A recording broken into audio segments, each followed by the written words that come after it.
Internet! Are you ready to fuck a dragon?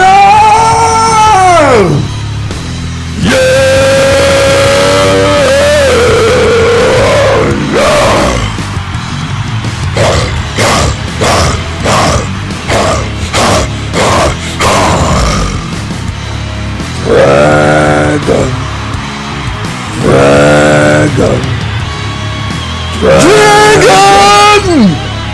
Fucker!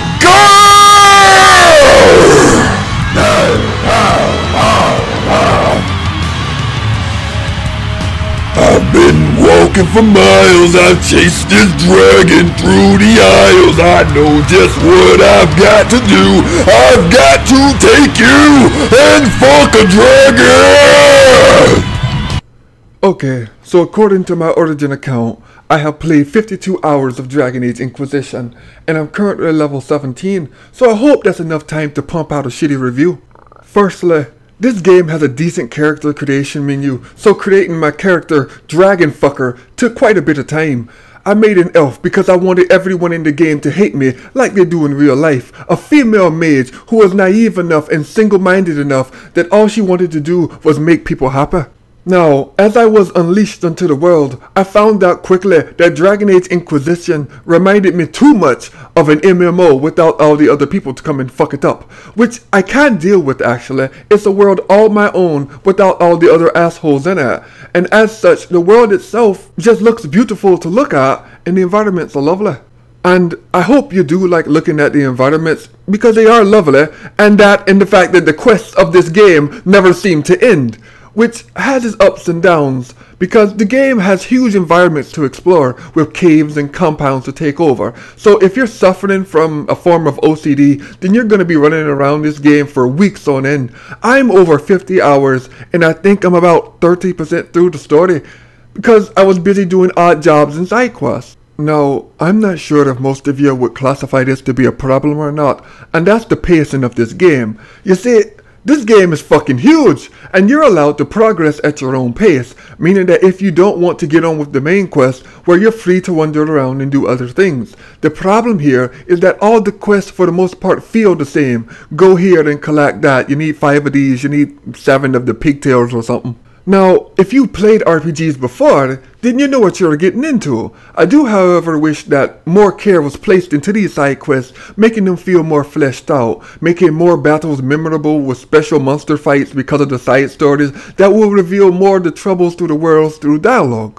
Another issue I have with the combat is that when you're casting a spell on an ally, is that you can't click on the spell and then click on your partner's icon. Instead, they make you click the area that your character is in, and when battle gets heated, you can barely see where anyone is. Especially when the damn camera won't pull back far enough. But I'm guessing this is more of a PC problem, and console players might not find it to be an issue.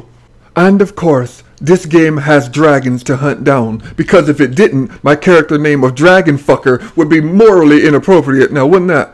But I do like how the dragons are handled here. Each dragon will behave differently when meeting them. One may be attacking you outright, another may attack something else that's in the area, while there's another dragon who doesn't feel like being bothered and will let you walk right up to him and pet him, as if staring at you saying that he doesn't even have the time to be bothered with you. Now, since my character is the legendary Dragon Fucker, and since I like to wander around the game, I met my first dragon when I was only level 6. Now normally, there's no way in hell you'll be able to beat a dragon at that level, but I am the legendary Dragon Fucker, and where there's a will, there is a way. So I spent about an hour dying, till I found a glitch in the game that would allow my party members to keep reviving themselves over and over again and keep attacking the damn dragon, while I, in my infinite wisdom, hid out of sight over in a corner somewhere until they killed the damn thing. A process which I may add took about 4 hours while I walked around my apartment watching television or something like that. But who cares, because I was the cheapo kill and I killed the dragon at level 6, hence the name Dragon Fucker came to fruition. Now, I want to mention the sound of the game, but it wasn't really anything special that stood out. You barely noticed it most of the time unless they were trying to focus on the cutscene or something. Now, there's a lot of other things in the game I can talk about, but there's really no need to. The game itself is worth the money if you're into the series, and it provides a lot for you to do. The amount of shit in this game for you to read, though, is astonishing. So if you want to understand the world of Dragon Age, then all you have to do is open up the codex, grab a cup of coffee, and you're gonna be reading for a couple of months. So, in conclusion, Dragon Age Inquisition is a good game and was able to remind me why I loved the first game so much and why the second felt so boring to me. It tries to mix in the elements of both and become a hybrid, and for the most part, it succeeds. The score of this game is a 2. It's still a fun game and I do plan to finish it, but it'll probably be around the 200-hour mark before I manage that. So you all take care and have fun in the game, cause I know I will.